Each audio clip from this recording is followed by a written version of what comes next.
நான் தான் உங்கள் பிடெக் விவசாயி பேசுகிறேன். இன்றைக்கி பார்த்தீங்கன்னா நம்ம தோட்டத்தில் எலி பிடிக்கிறதுக்கு வந்தாங்க. 2 எலி மாட்டிக்கிச்சிங்க. இது ஃபுல்லாக காட்டு எலி தான். எலி சண்டை பார்த்துக்கிறீங்களா யாருன்னா? சரியான சண்டை போகிறது கூண்டு உள்ள வாங்க பார்க்கலாம். இதாங்க எலி சண்டையே. 2 எலி உள்ளே இருக்குது கூண்டு உள்ள. சரியான சண்டை அடிக்குது உள்ள பாருங்கள் நீங்கள்.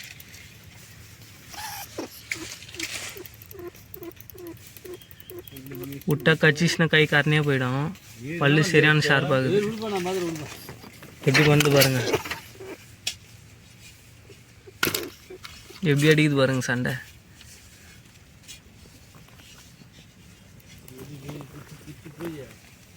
பல்லு பாருங்க எப்படி இருக்குது. பல்லு எப்படி காட்டுது பாருங்க.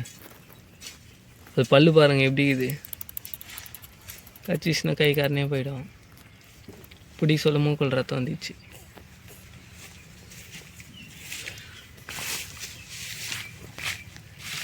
ரெண்டு எலி இருக்குது உள்ள. ஒன்று சைலண்டாக இருக்குது, ஒன்று தான். இதுக்கு முன்னாடி 3 வலை பூச்சுங்க. அதில் ஒன்றுத்துல கூட எலியே இல்லை, எல்லாமே மிஸ் ஆயிடுச்சு. அதுக்கப்புறம் 2 வலையில் தாங்க எலி கரெக்டாக மாட்டிச்சு. பிடிக்க சொல்ல சரியான வெறி ஆயிடுச்சு. எலி பிடிக்க சொல்ல உஷாராக பிடிக்கணுங்க, இல்லைன்னா பூச்சி கடிச்சுன்னா கையே கரணையாக போயிடும். எலி பூச்சை உடனே பார்த்தீங்கன்னா வாழை 2 வாட்டி இஸ்த்துட்டு கைத்து பூச்சி அமுக்கணும். அப்போ தான் டக்குன்னு சாவுமே, இல்லைன்னா அவ்வளோ சீக்கிரத்தில் உயிர் போகாதுங்க. இது எலி எதனால் பிடிக்கிறேன்னு பார்த்தீங்கன்னா ஃபுல்லாக கைனி நம்மளது பயிர் நாஸ்தி பண்ணிடுதுங்க. நம்ம வெச்சில் முதல் கூட வரல.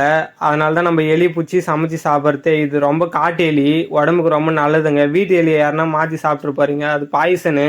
இது ரொம்ப நல்லதுங்க. இது எல்லாமே ஹெல்ப்ஃபுல்லாக இருக்கிறது தான் இது பூச்சி சாப்பிட்றதே. நம்ம ஃபுல்லாக நம்மளது 1 ஏக்கருங்க நெல். எல்லாத்துலேயும் 4 எலி மாட்டிச்சு. 1 1/2 கிலோ வருங்க. ஃபுல்லாக 4 எலி 2 கிலோ ஆப்பிட்டுருங்க ஃபுல்லாக எலியும். எலி ஸ்டார்டிங்கில் எப்படி பிடிக்கணும்னு பார்த்தீங்கன்னா ஆல்ரெடி வலை இருக்குங்க. அதை வச்சு தான் நம்ம எலி இருக்குதான்னு பார்த்துக்கணும். ஃபஸ்ட்டு பார்த்தீங்கன்னா பானையில் புகை போட்டு அதுக்கப்புறம் அந்த நாற்றத்துக்கு தாங்க எலி ஃபஸ்ட்டு வெளியே வருமே. எலி வெளியே வந்தவொடனே கைத்து பிடிச்சி அமிக்கிட்டு வாழை பிடிச்சி 2 வாட்டி இசிக்கணும். அதுக்கப்புறம் தான் உயிரே போவோமே. அவர் உள்ளே போட சொல்லியே பிடிச்சி கை கச்சிச்சு அந்த அண்ணா கையை. ரத்தம் ரத்தங்க நிற்கவே நிற்கலை. அதுக்கப்புறம் தான் தழை வச்சு அமுக்குனாங்க. அதுக்கப்புறம் தாங்க ரத்தமே நின்றுச்சு.